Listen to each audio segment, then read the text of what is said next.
Oke, halo semuanya, welcome back to podcast dari Disciple ID. Dan hari ini kita ketemu lagi bersama-sama untuk membahas hal-hal yang esensi yang berhubungan dengan dunia pemuritan.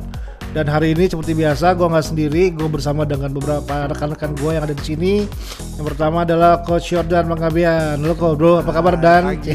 Baik. Tetep aja dia masih begitu.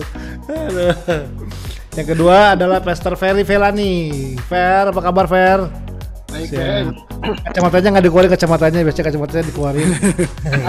Pakai laptop Taruh itu. di atas. Oh, itu pakai laptop. Lalu ada Anastasia Erina. Tasya, apa kabar? Hai, baik luar biasa. Dan tentu komandan kita Bapak Hartono Sugianto. Siap. Apa kabar? Alhamdulillah baik. Gayanya gitu doang tuh, Cie. Lu jawab nggak penting. Oke, so hari ini kita dalam waktu mungkin kira-kira 20 menit ke depan atau 30 menit kita akan membahas sebuah tema yang sangat menarik teman-teman, yaitu kita akan membahas tentang kata membangun habit gitu. Karena memang dalam dunia pemuritan atau membangun pemuritan itu tentu tidak mungkin terjadi dalam satu malam gitu. Ada proses yang terjadi dalam pemuritan gitu. Saya pinjem kata-katanya Coach Jordan dalam setiap training kita gitu ya, bahwa Jordan sering bilang bahwa pemuritan itu seperti kita kayak lari maraton gitu ya, bukan lari sprint. Artinya untuk lari maraton itu pasti perlu stamina lebih, perlu kekuatan lebih. Nah, orang punya kecenderungan terbiasa untuk mudah menyerah di tengah jalan, atau mungkin bahasa yang lebih baik adalah punya tantangan dalam membangun sesuatu yang sifatnya konsisten atau berkesinambungan. Yang sering terjadi terutama di anak-anak muda, kita sering exciting atau senang ketika mendapatkan hal yang baru atau memulai sesuatu yang baru, tetapi dalam perjalanannya kadang-kadang akhirnya kita bisa mudah bosan, cepat menyerah atau memundur ketika mungkin ada tantangan bahkan, atau mungkin mulai kondisinya udah nggak sama ketika memulainya. Nah, karena itu tentu salah satu hal yang perlu dibangun adalah kita perlu membangun sebuah kemampuan untuk bisa memiliki kebiasaan-kebiasaan atau habit sendiri untuk bisa mengerjakan pemuritan dengan konsisten gitu ya. Nah, saya akan mulai dari kita ada dua narasumber hari ini gitu ya, yaitu Hartono dan Tasya gitu ya. Dan kedua hidup mereka di tangan saya gitu ya. Jadi saya akan menentukan siapa yang akan memulai. Tasya kepala udah ke bawah, mata udah menunduk gitu ya. Kayaknya Tasya lah. Enggak, lihat kamera. Nanti saya menambahkan apa yang kurang. Oke. Banyak kayaknya. Mungkin kita mulai dulu dengan the definition of habit gitu. Tasya, menurut lo apa sih sebenarnya definisi dari sebuah habit atau membangun sebuah kebiasaan? Apa sih Tas, kalau boleh tahu? Habit itu sebenarnya sederhananya kayaknya perilaku yang terus berulang ya, berulang sampai menjadi sebuah pola yang most of the time akhirnya secara otomatis aja kita lakukan gitu. Mungkin sederhananya seperti itu aja sih. Wow. Saya ingin menambahkan sedikit. Saya setuju dengan apa definisinya tadi itu. Saya setuju. Oke. Antara sederhana dengan sekilas beda tipis memang. Terus oke. Ya udah, gue ke Hartono dulu deh, itu baru Tasya, biar Tasya udah lebih tenang. Oke. Ton, gitu ya. Menurut lo ya, karena kita memang kan maksudnya frame yang kita bangun kan ini adalah pemuritan di dunia anak-anak muda ya, gitu ya. Nah, hal-hal apa sih yang membuat seorang anak muda akhirnya dalam perjalanan mereka memuridkan itu sering akhirnya di tengah-tengah let's say berhenti atau mundur atau menyerah gitu, atau enggak lagi meneruskan sesuatu ini? Biasanya faktor-faktor apa sih menyebabkan seorang anak muda akhirnya berhenti di tengah jalan menurut lo? Kalau gua mau tarik coba agak lebih lebar, sebenarnya persoalan membangun habit itu nggak cuma anak muda ya, di orang dewasa pun juga mirip sih, problemnya mirip gitu. Cuman karena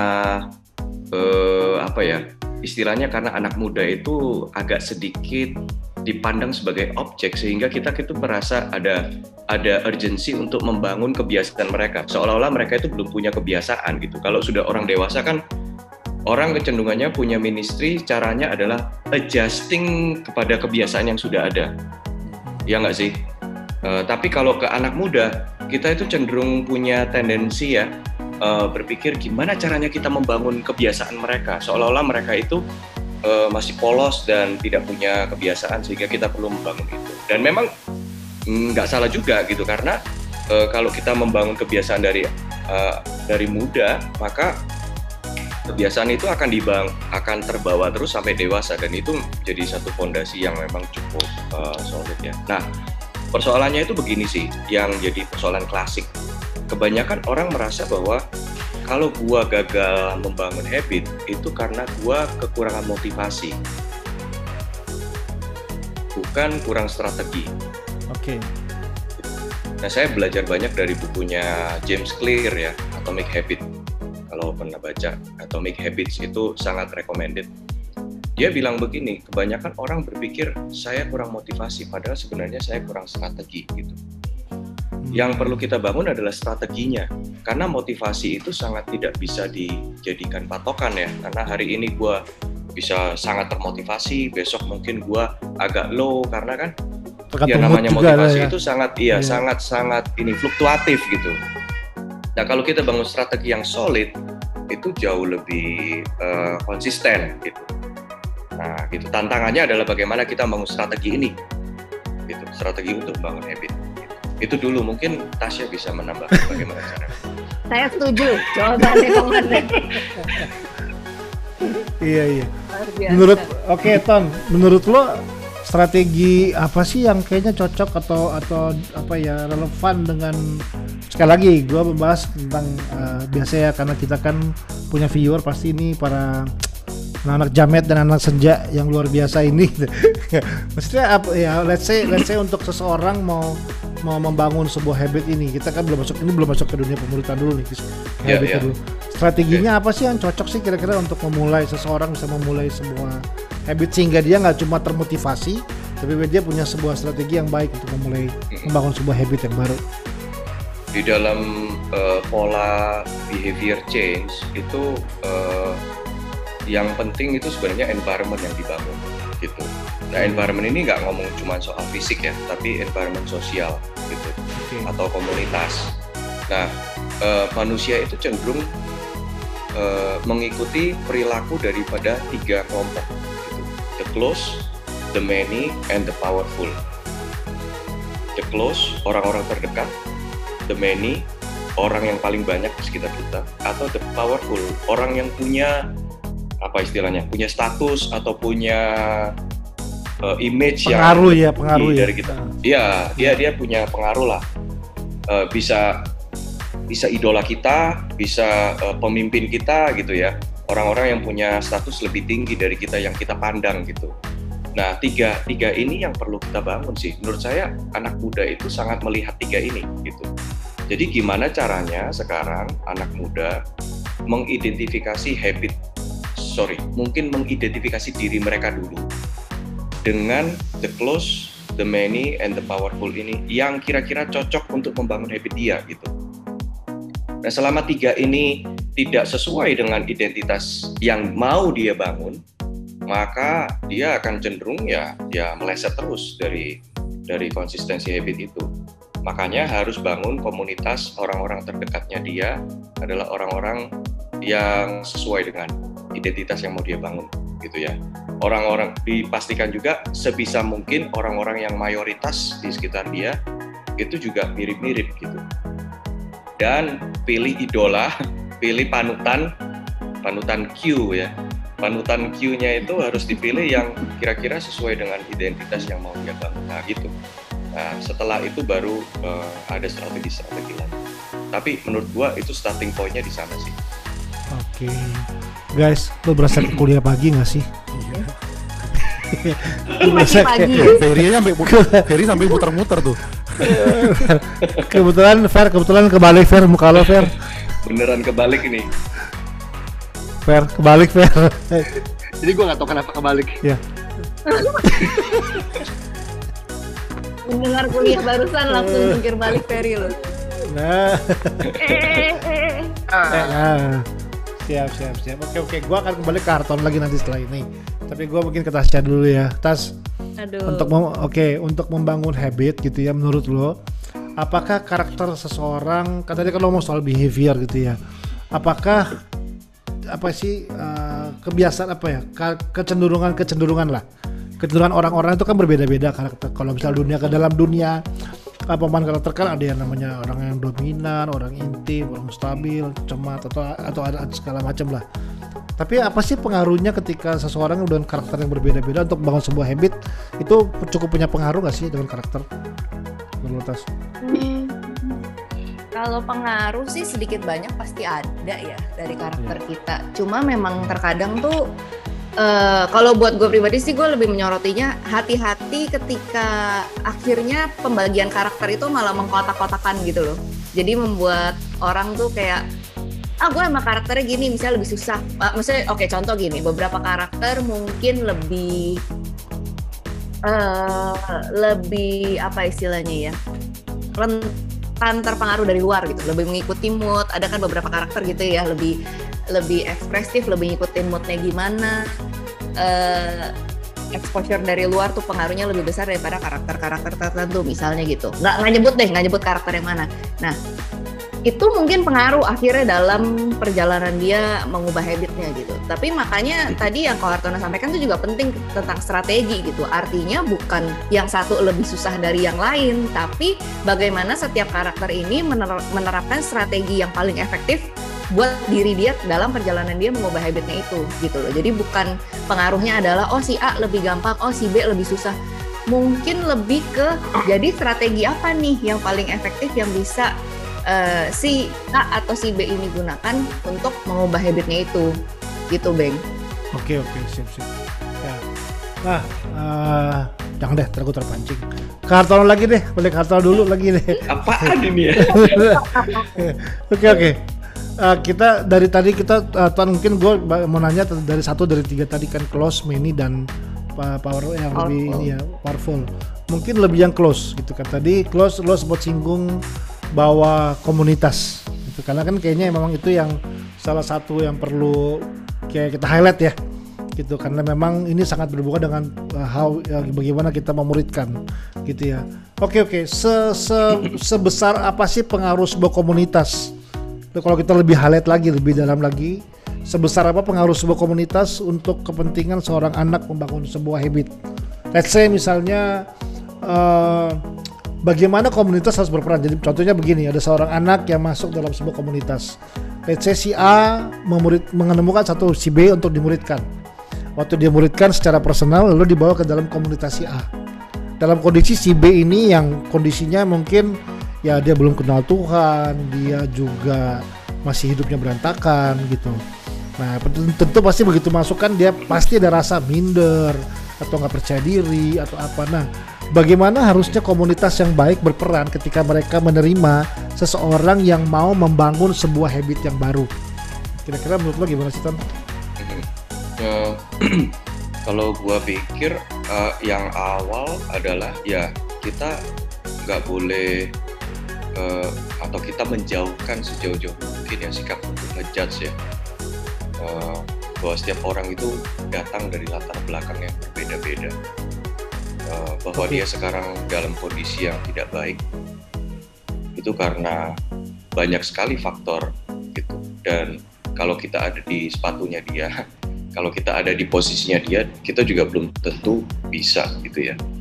Kadang-kadang kita itu jujur aja, termasuk saya gitu, kadang-kadang gua tuh ngelihat orang dari kacamata gua gitu, apalagi gua dari kondisi keluarga yang broken segala macam ya. Jadi kadang-kadang gemes gitu ya lihat kenapa lu begini aja cemen banget gitu segala macam. Tapi kan sekali lagi kata Tasya tadi juga karakter orang itu bisa beda-beda gitu ya kan. Dan pola asuh yang terjadi sebelumnya juga beda-beda gitu. Ada orang yang sangat rentan dengan tekanan dan lain sebagainya gitu. Nah pertama yaitu acceptance sih. Kita perlu menerima orang apa adanya gitu. Lalu kita berusaha mencoba memahami situasi dia seperti apa. Lalu kita ya mencoba untuk jadi teman aja gitu, jadi teman dulu. Nggak usah mikir yang muluk-muluk aja gitu. Karena sebenarnya kalau kita perhatikan, anak-anak itu mencontoh, meniru secara otomatis ya apa yang dilakukan teman-temannya gitu. Nah kalau kita terlalu banyak ngoceh tapi kita nggak pernah kasih contoh melalui kehidupan sehari-hari, ya percuma juga gitu. Jadi lebih baik jadi teman, kita kasih contoh dari kehidupan kita sehari-hari, gimana kita urusan sama keluarga, gimana kita sikap kita dengan orang tua, ya kan? Itu semua akan translate dengan sendirinya kalau kita memang konsisten dengan habit kita pribadi gitu. Anak-anak muda itu akan meniru dengan sendirinya nanti gitu pada waktunya. Ya, gitu sih poinku. Sip. Nah, tadi kan kata itu muncul ya, Tas. Gue suka banget nih kayak gini. Oke, sip. Siap-siap, Bang. Siap-siap. Enggak. Oh iya ya. Kedua gua ya. Ingat episode berikutnya. Tadi kan kata itu muncul ya, konsisten. Kan lo kan ya cukup akrab ya dengan dunia jamet dan senja inilah. Maksudnya lo kan pernah jadi guru gitu ya. Lo yang ada, dan tuh lo jadi gurunya guru BK lagi gitu ya. Yang lo hadapin anak-anak yang ya itulah yang mungkin ya kita lagi lihat kondisi sekarang gitu. Kalau gue lihat sendiri juga gitu kan. Beberapa anak merasa baru dikit-dikit wah kayaknya gue bipolar nih. Buset. Padahal gitu gue skizo nih, itu bahasa-bahasanya udah bahasa-bahasa ke situ. Sehingga itu seperti kayak akhirnya mereka merasa punya excuse untuk mereka nggak melakukan sesuatu yang konsisten gitu. Fenomena ini gimana sih lo lihat sih, apa sih yang sebenarnya yang bagaimana sih kita harus bersikap ketika kita menghadapi generasi muda yang mereka rentan dengan kekuatan stamina ya untuk bisa membangun habit yang baik. Nah, apa sih yang lo lihat dalam fenomena ini, Tas? Oke. Kalau tadi kan Ko Hartono lebih menyoroti kalau perubahan habit tuh faktor eksternal ya, gitu kan, dari komunitasnya, dari luarnya gimana, strateginya, utilizing apa yang ada di sekeliling kita atau orang-orang di sekeliling kita untuk membantu kita mengubah habit gitu. Nah, kalau sedangkan bicara tentang anak-anaknya konsisten ini kan ada faktor internalnya juga nih, gitu kan, bagaimana mereka ya bicara karakter, ya bicara apa ya pola-pola yang biasa mereka lakukan, meskipun itu pun dipengaruhi dari environment sih, apa yang terjadi di luar. Nah mungkin kalau dari gue tuh lebih ini berdasarkan pengalaman dengan anak-anak, apa sih istilahnya, anak jamet banget nih sekarang istilahnya, anak-anak ini di tahun mungkin 5-6 tahun yang lalu, yang gue rasa juga dengan zaman sekarang tuh udah cepet banget berubahnya gitu ya, sampai hari-hari ini. Tapi dari dulu sih prinsipnya kalau buat gue pribadi itu tetap satu ya, tadi yang Ko Hartono bilang sih, sebelum kita menghakimi emang anak-anak zaman sekarang susah nih ya, nggak konsisten gitu, kita tuh mencoba memahami duluan gitu loh. Jadi datang dengan acceptance dan pemahaman, karena habit itu ada jalur neural pathway-nya gitu. Jadi dari aduh pagi-pagi bener-bener kuliah pabrik tadi bener guys. Aduh, neural pathway. Biar nggak kalah keren sama komandan. Aduh. Ada jalur dari sebuah pemikiran, sebuah apa yang kita pahami, apa yang kita yakini sampai jadi perilaku itu ada jalurnya gitu loh. Jadi bukan tidak serta-merta oke, dia jadi habitnya begitu aja, enggak gitu. Nah yang perlu kita pahami adalah kenapa dia memilih berperilaku atau membangun habit yang seperti itu. Ada keyakinan apa, ada pemahaman apa, ada filter apa, ada nilai-nilai apa yang dia pegang sehingga akhirnya perilaku itu yang muncul, bukan perilaku yang kita harapkan misalnya. Jadi permasalahannya di perilakunya atau di value yang kita yakini, jangan-jangan beda gitu. Nah kenapa value itu bisa muncul? Balik lagi tadi Ko Hartono juga ngomong pola asuhnya gimana, lingkungannya seperti apa dan lain sebagainya. Jadi pemahaman itu seharusnya membantu kita untuk lebih nggak terburu-buru ngomong ini ya, aduh emang susah ya, nanti ini pasti susah sih karena kita beda generasi, tapi jangan-jangan mereka hanya kembali lagi butuh diberikan strategi yang berbeda gitu. Dengan gimana strategi kita yang kita tawarkan itu bisa tepat, pemahaman lagi, penerimaan lagi, ngerti lagi kenapa sih dia sampai berperilaku seperti itu. Apa sih value-value yang berbeda kah atau jangan-jangan ada value yang sama cuma diimplementasikan dengan cara yang berbeda dalam kehidupan anak ini. Jadi itu yang semoga bisa membantu kita sebagai orang luar atau mentor atau apapun lah judulnya kita dalam hidup mereka gitu ya.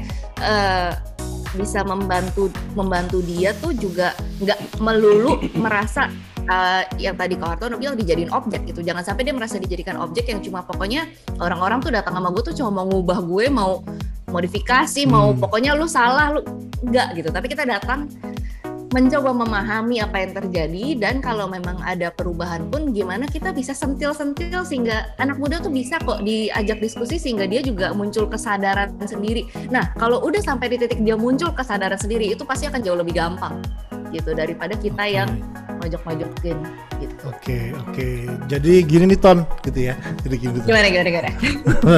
Oke, gue nanya satu lagi. Biarin aja ya. Biarin dulu aja ya. Oke. Biarin. Nah, mungkin Yordan atau Tasya bisa WhatsApp di grup aja kasih tau dia. Nah, jadi gini, abis ini ntar Ferry sama Yordan kalau mau nanya boleh ya. Tapi gue nanya ke Hartono, lanjutin tadi apa yang Tasya bilang. Muncul lagi satu kata yang menarik, yaitu belief, gitu ya. Ternyata kalau berarti tadi gue perhatikan apa yang Hartono sama Tasya juga sampaikan, dari habit itu awalnya kayaknya emang dimulai dari belief seseorang gitu. Ada belief system yang terbangun sehingga orang mau bangun habit atau orang gak mau bangun habit gitu kan. Nah, bagaimana sih belief ini terbangun, Ton? Gitu. Harusnya belief yang seperti apa yang bisa terbangun yang akan menopang seseorang untuk bisa membangun sebuah habit yang baru setelah itu. Gitu. Menurut lo gimana, Ton? Nah, gua akan mengutip James Clear lagi nih dari bukunya dia. Dia bilang begini, the most effective way to change your habits is to focus not on what you want to achieve, but on who wish you to become. Jadi the most effective way to change your habit is to focus not on what you want to achieve, but on who you wish to become. Artinya kita nggak fokus pada goal, achievement apa yang mau dicapai sebenarnya, tapi fokus pada gua ini mau jadi siapa. Gitu. Misalnya gini, orang mau pengen jogging gitu, 5 kilo atau 10 kilo atau apa gitu ya. Kalau dia fokusnya ke situ, itu agak berat. Tapi kalau dia fokus pada gua mau sehat, gua mau jadi orang yang kayak itu tuh, kayak Michael Jordan atau kayak siapa gitu ya. And then itu akan jauh lebih kuat gitu. Jadi fokusnya pada identity, bukan pada outcome. Gitu. Jadi ada 3 layer tuh, ada identity, proses, and outcome. Kebanyakan orang itu fokusnya ke outcome, tapi nggak pada identity. Nah, ini sebuah siklus sebenarnya. Kita ganti pemahaman kita soal identity akan memudahkan kita untuk bangun habit. Pada saat kita berhasil membangun habit, kita akan makin percaya tentang identity kita. Ya kan? Jadi kita ubah dulu identity kita bahwa kita ini diciptakan sebagai manusia yang sehat oleh Tuhan. Kita tidak diciptakan jadi orang yang ngawur, ya kan? Itu akan memudahkan kita untuk membangun habit. Dan pada akhirnya ketika pelan-pelan kita bangun itu, kita makin percaya, oh bener, gua adalah orang yang sehat dan bertanggung jawab atas hidup gua gitu. Sebuah siklus gitu. Ya, jadi nggak bisa dibilang bahwa ini harus muncul dulu dan seterusnya. Bukan linear tapi siklus sifatnya. Gitu sih. Wow, sudah bingung teman-teman? Belum. Luar biasa. Oke, Yordan, Ferry ada mau nambahin atau mau nanya? Silakan, gue kasih ruang. Mau nanya dong. Siap.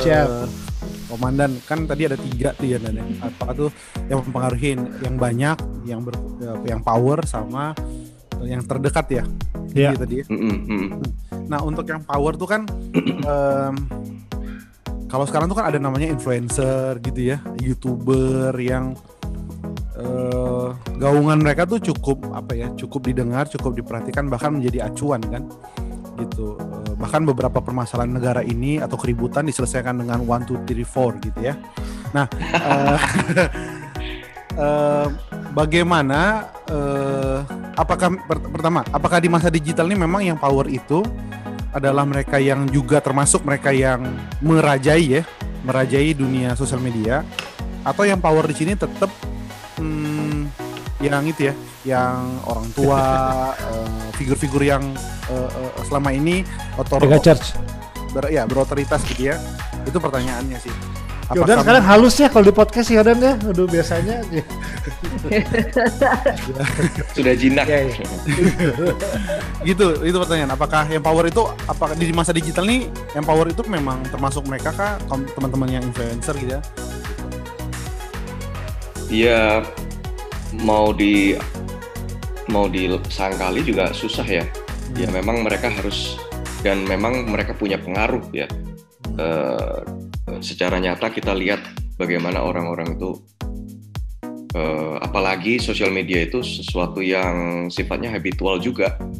Tiap hari kita lihat sosial media, tiap hari kita terekspos dengan mereka, quotes-nya mereka lah, ya kan, cara mereka ngomong segala macem. Kalau quote saya sih, saya lebih ke yang orang dewasa itu suka menggambar dengan gunung, tapi anak-anak bisa menggambar langit dengan warna apa saja. Saya sih suka quotes yang itu sih. Terus sorry. Quotes itu ngawur. Terus. Kalau saya cuap pagi kalau saya. Asik. Ya, sampai di mana, sampai lupa. Ini strategi sih, Ya. strategi untuk mengacak habit Anda yang teratur dan rapi. Iya. Sosial media itu habit. Ya, sosial media habit. Jadi challenge kita jadi begini. Bagaimana akses kita ke anak muda atau akses kita ke siapapun yang kita muridkan jauh lebih kuat gitu. Artinya trust yang kita bangun sama mereka harus lebih kuat, sehingga trust yang mereka bangun dengan para idols dibanding dengan kita, bedanya gimana tuh? Kita harus berani untuk melihat itu. Ya, kalau hubungan kita dengan anak muda ini sebagai, kita kan di lingkaran close ya, berarti ya, kebanyakan kan kalau kita memuridkan berarti kita ini close-nya mereka gitu. Nah, gimana kita punya hubungan yang cukup dekat sehingga kita didengar oleh mereka. Quality kan tidak berarti kalah dengan quantity ya. Meskipun kita sedikit dan mungkin kita nggak mau nongol di depan mukanya terus seperti para influencer itu melalui sosial media, tapi kalau kita punya quality hubungan yang cukup dekat, maka insya Allah mereka akan mendengarkan kita gitu. Amin. Gitu. Dan cara hidup kita juga akan mempengaruhi mereka gitu. Menurut gua begitu sih. Oke, thank you Dan. Ya. Oke, Ferry ada pertanyaan atau Ferry mungkin mau nambahin? Saya mau menyaksikan kebaikan Tuhan aja. Berhubungan dengan habit. Enggak bener nih. Gue mau share sedikit kali ya relate sama habit. Karena ini ada relate dengan satu orang di sini, yaitu host kita Abeng. Abeng itu dipakai Tuhan untuk mengubah habit gue sebenarnya. Jadi sekitar, gue lupa Beng, kapan ya? Bulan November lalu kali ya Beng ya? Yang lu tuh cerita kalau lu ada sakit. Ya. Ya, bener ya? November ya? Oh iya. November yang kita lagi ya. meeting voter, Ya. Abeng tuh ada sakit ya berhubungan sama jantung waktu itu ya Beng ya? Bener ya? Ya, betul. Abeng cerita, minta didoakan lah gitu. Tahu nggak? Itu momen itu menjadi momen juga yang mendorong gue tuh berubah. Jadi ini mengubah habit itu perlu awareness ya. Kita perlu punya kesadaran sehingga akhirnya punya tujuan dan punya strategi tadi. Sejak bulan November itu Abeng cerita itu justru memicu gue untuk berubah, mengubah banyak habit. Yang pertama adalah ya pasti ada banyak hal yang gue ubah soal pola makan, porsi makan tepatnya. Karena Abeng juga yang merusak kebiasaan tersebut. Membuat berat badan gue, kaos gue yang tadinya M udah L, terus kasih turun lagi, dari L kasih turun lagi. Ya gue dibilang sama Kak Jo, dia bilang apa? Kamu salah pergaulan dulu sama Abeng. Tapi dia juga menyadarkan gue gitu ya, momen itu ya bilang. Jadi di bulan November itu gue mengubah banyak hal karena merasa tahun 2018 akhir 19 gue sempat merasa kayak agak kurang fit gitu ya, karena pola tidur juga gitu ya, tidurnya sering subuh, hampir pagi, kurang tidur, makan yang nggak sehat, udah kurang tidur terbang lagi besoknya ke luar kota segala macam gitu. Akhirnya gue mengubah banyak hal lah gitu, sampai salah satunya pola makan gitu ya. Gue kurangin porsi makan dan itu ngefek banget. Jadi gue sudah hampir ini tahun yang kedua gue nggak minum soda, jadi habit minum soda gue sudah stop at all. Terus gue tidak makan mie instan itu sudah 4 bulan. Kalau ada yang tahu gue tuh, gue dari kelas 5 SD tuh penggemar mie instan. Even sarapan pagi gue mie instan ya gitu ya. Itu, aduh, kalau lagi liburan ke luar negeri, pulang Indonesia cari mie instan gitu, kangen gitu ya, mie instan Indonesia tuh. Itu gue udah 4 bulan sampai sekarang. Dan satu lagi, yaitu dengan mengubah pola makan, gue tuh udah gak sakit mah lagi. Gue punya sakit mah, asam lambung. Gue tuh, kalau abeng dulu pakai narkoba, ngobat, gue juga ngobat mah gitu ya, nyemilin obat. Itu gue kalau ke luar negeri, gue tuh bisa kan kalau di Indonesia kan kita masih banyak minimarket ya, jadi di mana-mana gampang. Itu gue nyetok gitu ya. Karena kalau ke luar negeri kita maunya jajan dong, makan dong gitu, sesuatu yang bisa micu asam lambung takut. Jadi gue nyetok beberapa merek gitu ya, untuk tahu kalau yang nanti kayak begini perut gue akan main. Dan gue sejak ngubah itu, gue udah 4 bulan nggak minum obat sama sekali. Beneran. Jadi begitu powerfulnya ketika kita mengubah habit. Gue jauh lebih fit. Tahun lalu tuh gue beberapa kali kepikiran gini ya, aduh, gue takut umur gue pendek nih. Beneran loh, takut tiba-tiba karena ngerasa badan tuh kayak nggak fit gitu. Begitu gue ngubah itu semua, badan jauh lebih fit dan pikiran itu hilang gitu. Pikiran yang mendatangkan ketakutan ya. Jadi abeng berkontribusi dalam mendatangkan masalah dan juga solusi dalam hidup gue gitu ya.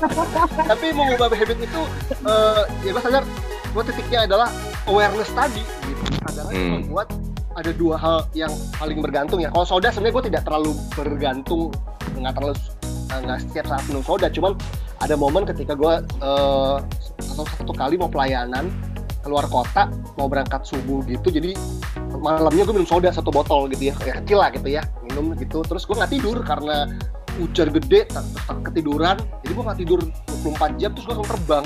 Itu di pesawat gue tuh sempat sesak napas kayak orang mau mati sebenarnya. Tapi itu karena asam lambung ya. That's why gue relate asam lambung sama soda itu. Dan momen itu gue juga ngobrol sama satu teman gue di satu kota itu, dan gue langsung putusin gue tidak akan minum soda lagi deh. Ya, mau coba deh setahun ini. Berhasil setahun. Ini tahun yang kedua. Dan intinya seperti yang tadi Tasya sama Hartono tuh udah banyak bahas lah soal habits. Tapi intinya mengubah habits lu itu sangat profitable banget. Iya. Siap. Ya, tinggal kasih nomor telepon kalau mau didoakan Pastor Ferry. Angkat tanganmu di layar ini, nggak gitu Ferry ya. Iya. Oke, thank you guys. Oke, mungkin dari Hartono closing statement ya, Ton. Mungkin sedikit aja tips yang berguna buat teman-teman. Yang tadi mungkin nggak sempat dibahas adalah kita mulai dengan yang paling simple gitu. Konsep dari Tiny Habits, kalau nggak salah namanya Fogg siapa gitu ya penulisnya. Lalu kemudian si Atomic Habits juga James Clear itu menekankan bahwa kalau kita mulai suatu habit yang baru itu start as easy as possible gitu, start as small as possible. Jadi misalnya kita mau bangun habit nih, baca firman gitu ya, jangan mulai dari 4 pasal gitu, mulai aja dari 1 ayat, gak apa-apa, 1 ayat aja. Jadi konsep daripada habit itu yang penting adalah frekuensi, lebih penting daripada durasi gitu. Frekuensinya sering, konsisten, tapi kecil, nanti kita pelan-pelan naikin ya. Efek kompon 1%-nya itu nanti yang akan membuat pada akhirnya ini akan menjadi sebuah habit. Itu sih yang terakhir. Sip, Tasya ada? Kalau gue lebih dari tadi menyoroti identitasnya aja, pokoknya buat teman-teman kalau emang pengen ngubah habit, mulai dulu dari buang-buang pikiran yang modelnya kayak keyakinan-keyakinan yang salah, seperti gue tuh emang orangnya udah kayak gini, udah nggak bisa berubah lah, orang tua gue aja gini, gue mana bisa berubah, ya pasti gue ikutin orang tua gue. Itu hal-hal kebohongan-kebohongan yang seperti itu yang membentuk identitas kita, gue rasa itu perlu buru-buru dipotong gitu, kalau nggak kita nggak akan kemana-mana gitu sih. Sip, thank you semuanya. Nah, thank you. Masing-masing 5 detik jawab semua, gue tanya ke semuanya. Ini challenge gue adalah sebutin satu aja habit yang simple, tiny habit yang ke depan lo mau buat masing-masing. Dari Yordan, ayo cepet. Yang belum ya, yang baru mau dibuat, ada nggak? Minum air putih lebih banyak. Ferry, Apa ya? Gue tuh bingung juga. Karena ya lagi dijalanin tadi soal tidur lebih apa ya, lebih awal itu Lebih lagi awal. jalan. Ngurangi baca buku kali, Fer. Ngurangi baca buku. kalau gitu Hartono gue tahu, kurangin meeting lah, kurangin meeting. Tasya. Rutin olahraga. Olahraga. Hartono. Lebih konsisten doa bareng anak-anak. Kalau Kalau pagi. gue sama kayak Ferry sih, tidur cepet. Gue lagi coba belajar untuk itu. Oke, sip. Thank you semua, Tono, Tasya, Thank you. Ferry. Teman-teman, mudah-mudahan teman-teman belajar suatu hari ini ya. Banyak banget insight yang gue dapet gitu ya. Anak jamet juga ya. Oke, jadi ingat ada kata-kata belief, konsisten, tiny, mulai dari hal yang kecil sampai ke semua hal, 3 area, dari orang dekat, orang yang banyak, dan orang yang punya powerful. So semoga ini bisa menolong teman-teman untuk membangun kebiasaan-kebiasaan yang baru sehingga teman-teman bisa lebih efektif dalam memuridkan terutama generasi ini. Sampai ketemu di podcast kita yang berikutnya semuanya. God bless you semua. Bye. Bye. Bye. Bye-bye.